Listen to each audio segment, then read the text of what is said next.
Insiden kecelakaan terjadi di Simpang Brojonalan, Magelang, Jawa Tengah, Rabu, tanggal 8 September tahun 2021. Kejadian tersebut membuat Gubernur Jawa Tengah, Ganjar Pranowo yang tengah melintas ikut membantu mengevakuasi korban kecelakaan.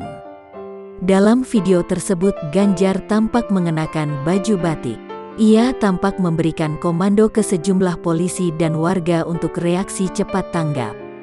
Ganjar kemudian meminta warga untuk membawa korban kecelakaan tersebut ke sebuah tempat makan yang tak jauh dari lokasi kejadian. Ia kemudian terdengar bertanya kepada warga apakah korban mengalami kecelakaan tunggal. Tak beberapa lama setelah kecelakaan tersebut, mobil ambulans datang ke lokasi.